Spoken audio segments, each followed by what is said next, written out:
पिछले दिनों राज्य के अंदर राष्ट्रीय खेल आयोजित हुए थे, जिसका एक अच्छा अनुभव हमारे देश भर के खिलाड़ी उत्तराखंड से लेकर गए थे।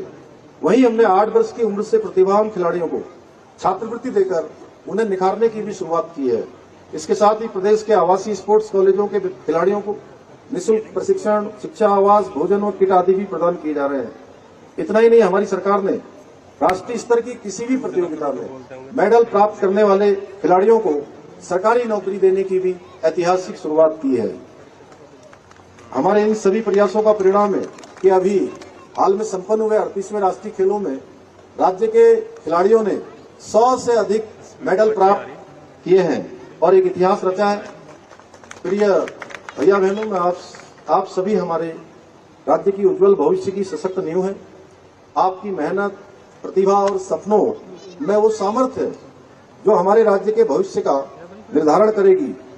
आपके सपने और मेहनत किसी नकल माफिया की भेंट न चढ़े, इसके लिए हमारी सरकार ने उत्तराखंड में देश का सबसे कठोर नकल विरोधी कानून लागू किया और जिसका परिणाम हुआ, ये नकल विरोधी कानून लागू होने के बाद आए दिन जो आप देखते होंगे कि परीक्षाएं संपन्न होती थी और संपन्न होने के बाद परीक्षाएं कैंसिल कर दी जाती थी और आए दिन पेपर लीक की समस्या हमारे सामने खड़ी होती थी।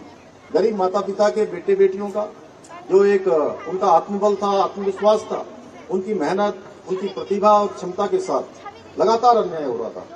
भाइयों बहनों, इसके नकल विरोधी कानून आने के बाद प्रदेश के अंदर 23,000 से ज्यादा नियुक्तियां अभी तक संपन्न हो चुकी हैं और एक भी नियुक्ति में कोई नकल का प्रकरण सामने नहीं आया है। एक भी मामला कोई न्यायालय में नहीं गया है और प्रदेश के दूरस्थ क्षेत्रों में, किसी सीमांत क्षेत्र में आप किसी भी जनपद में चले जाइए, जो पहले भी हमारे यहाँ के भाई बहन परीक्षाओं में सम्मिलित हो रहे थे और कई वर्षों से परीक्षाएं दे रहे थे, उनका चयन नहीं हो रहा था।